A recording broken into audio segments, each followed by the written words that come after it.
Hello everyone, the MLG Skylander Man 36 here today, and today we are reacting to Leatherface versus Michael Myers. Now, to be frank, I've never watched Texas Chainsaw comparison to Halloween. The only things I know about Leatherface are either from Dead by Daylight or even Mortal Kombat X, which really does give me an idea that the man uses a chainsaw the most, but then again, I think there's more to it. And for Michael, which I do know, Michael was a kid that on Halloween went crazy, killed his own sister, and throughout the movie series been killing off his own family. And of course, he has some different form of feats as a human. Like, this man took on a bunch of people without even taking the most damage. That's crazy to me. And this is a group versus one person. Now, of course, we now know about Michael. Michael does age, and it's just not in his favor anymore. So we do know he ages, but he is definitely one of those crazy psychos.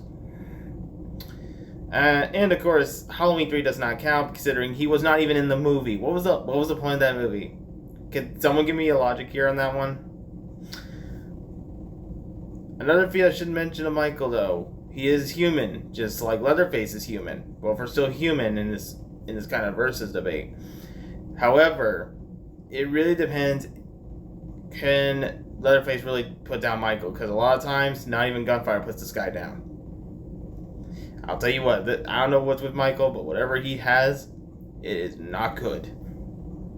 Anyway, guys, without further ado, let's begin the reaction.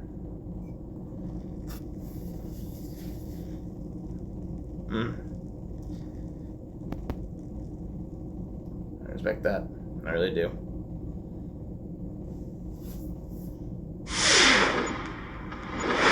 It's Halloween, the time of year to celebrate everything that scares us whilst getting sick from a sugar overdose. And what better way to get in the spirit than by watching a couple of good slasher films?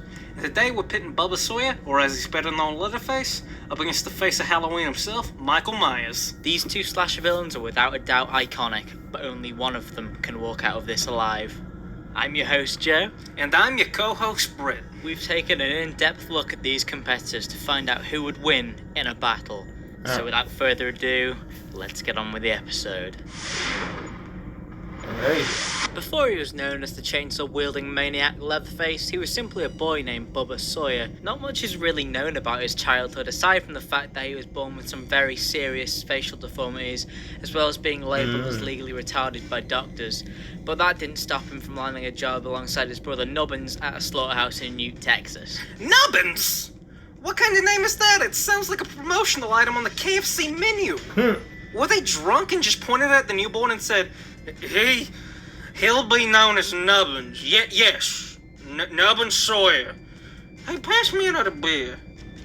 No offense to all the people named Nubbins out there. All 12 of you. Bubba was set working in the kill room, where his job was to take a sledgehammer and smash it over the heads of cows to kill them. But years later, the slaughterhouse changed their method of killing from a sledgehammer to a bolt gun, and this put him and Nubbins out of a job. So with nowhere else to go, they turned to their older brother, Drayton, for support. Drayton was the owner of the Last Chance gas station, but this was not enough to support their family. So they decided to resort to what they know best, meat. But if you're thinking I'm talking about hot dogs and hamburgers, then you'd be dead wrong. Dead wrong? See what I did there? No?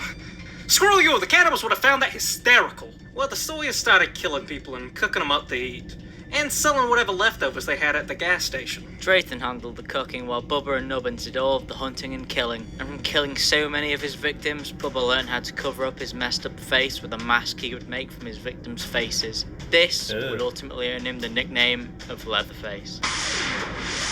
And of course, what's a horror villain without a trademark weapon? A lot less threatening, that's what. In Leatherface's case, his weapon of choice is his trusty chainsaw, a Poland 4900 coming with a 36-inch bar, a maximum revs per minute of 4,500, and a fuel tank that holds up to an hour's worth of fuel, as well as having mods done to the chainsaw that allows it to operate underwater. The perfect choice for getting rid of those pesky trees. And people. But that's not all either. He also carries with him a meat cleaver and a meat hammer, which he uses for preparing his victims, but they're just as effective as being used as weapons. And for more close-quarter options, Leatherface also packs an electric bone saw, but Leatherface's most potent weapon is perhaps his ability to instill fear in his victims, which he relies on the most. Ha! It'd take a lot more than a big guy with a chainsaw to instill fear into me. Okay, how about a big guy with a chainsaw that wears the skin of his victims on his face as a mask? Yeah, that would do it. Now I see where the instilling of fear comes in. But anyway, Leatherface is also pretty physically impressive for some lunatic with a chainsaw. He's tough enough to get right back up after getting hit by a car, and then pull the hood off the trunk of the car that just hit him. Jesus Christ. And if that's not enough for you, he's also survived a point-blank explosion from a grenade, while he was pierced through the stomach with Lieutenant Enright's chainsaw. And speaking of chainsaws, I mentioned earlier that Leatherface used a Poland model 4900. These weigh 16 pounds, and yet Leatherface is able to keep up with people running as fast as they can while carrying that thing over his head. He's also strong enough to smash through wooden doors with his bare hands, and despite being legally retarded, is shown to be capable of basic tasks such as driving. Hello. But sadly, no slasher baddie can come without some way to beat them.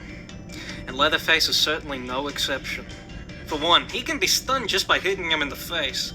And the fact he's mentally challenged means he can easily be outsmarted. Leatherface is also very reliant on his brothers for support, and it is implied that without them he would not be able to survive on his own. He's also regular Pepe Le Pew, as he'll fawn over any pretty face and refrain from hurting women, unless they hurt his family, of course. But don't be led to believe that Leatherface That does have the this reaction. furniture branding, chainsaw wielding, face wearing cannibal will tenderize you if he gets the chance.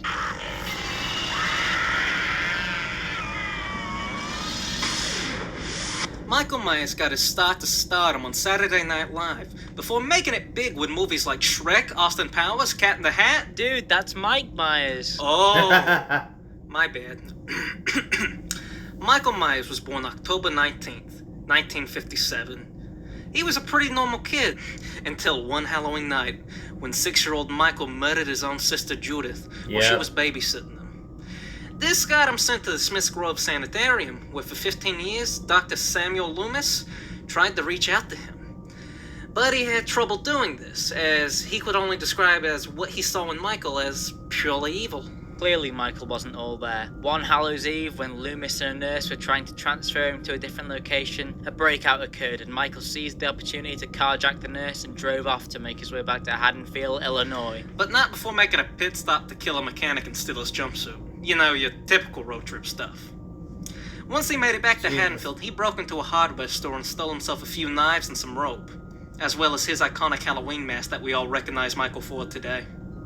And his first order of business was to find and stalk a girl known as Laurie Strode. This resulted in a Halloween to be remembered, a night full of murder and terror, until Loomis followed him back to Haddonfield and blew him and a part of the hospital up with an oxygen explosion. Jesus. Because, you know, better to be safe than sorry.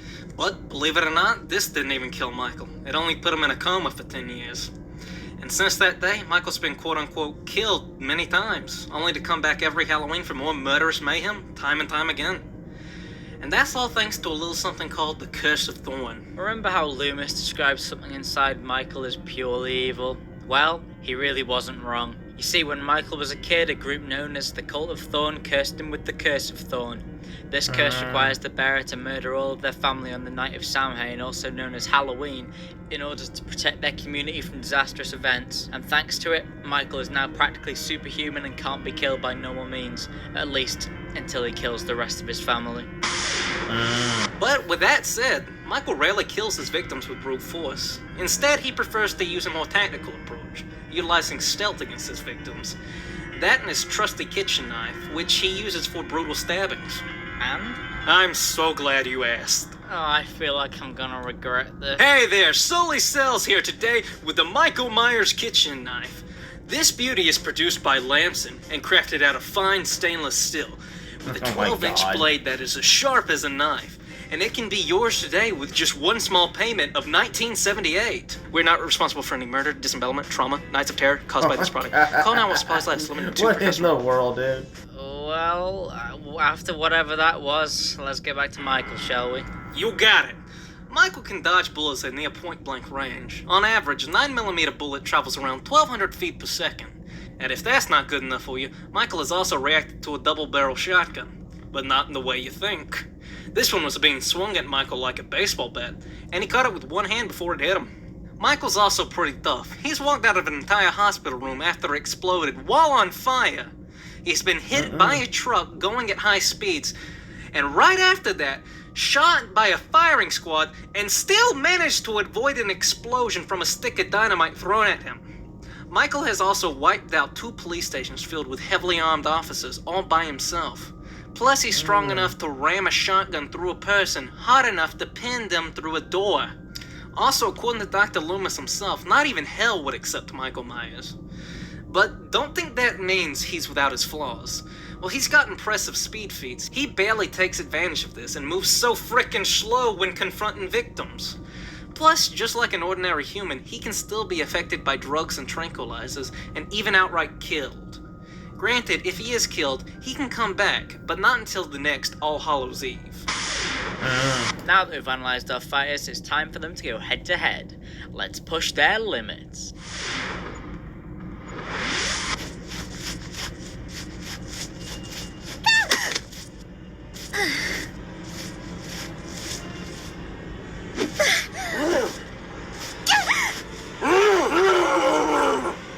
Oh, they're going full 3D model here.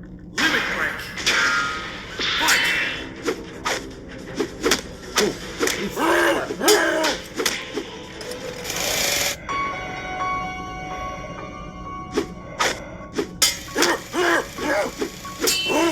Bro, dying.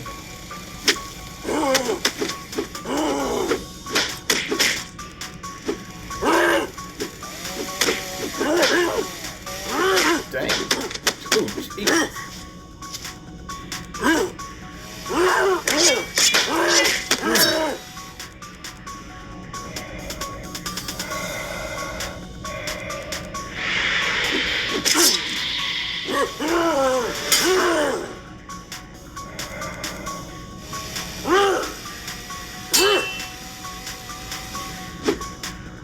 I kid you not, managing to survive a chainsaw like that though. Oh my god.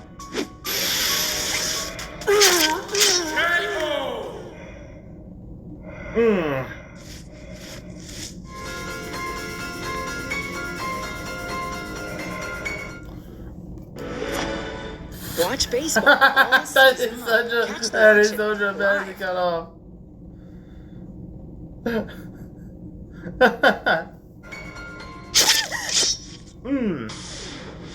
The winner of this fight is Michael Myers, and boy, was that a good way to spend Halloween. To start things on a positive with Leatherface, he had the advantage of versatility by having more tools to work with, as well as having a superior primary weapon. After all, a chainsaw would in fact be more brutal of a weapon than an ordinary knife would. But unfortunately for Leatherface, Michael still took it in intelligence, physicality, and speed. Plus, Michael's more tactical and stealth-based approach to killing people also proved beneficial against the more mentally handicapped Leatherface, who has been outsmarted by his own victims before. It was certainly more useful than Leatherface's ability to instill fear into people, considering Michael isn't the kind of guy to get scared easily, if at all. That's not even taking their physicality into account. Leatherface may be able to keep up with average people while carrying his chainsaw, and he's tough enough to survive a grenade explosion, which on average would be 4,148 newtons. But not only has Michael survived an explosion of similar or greater caliber, he survived it and then walked out of it like it was nothing. As weird as it sounds, Leatherface was just too human to beat Michael. The winner of this clash is Michael Myers. Next month on Limit Break. 震えるぞハート燃え尽きるほどヒート Alright. 刻むぞ血液のビートサンライトイエローオーバードライ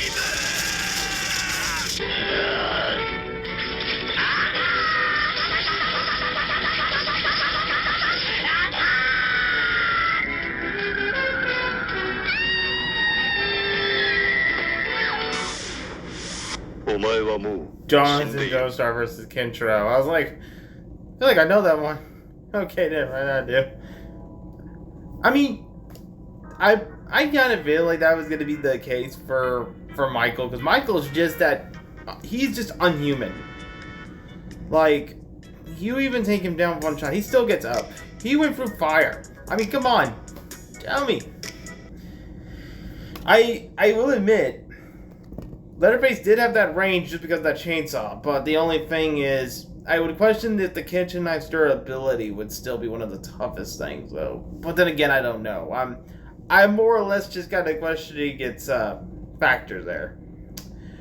But anyway, guys, if you enjoyed the reaction, please like, comment, and subscribe. And I will see y'all in the next one. Later.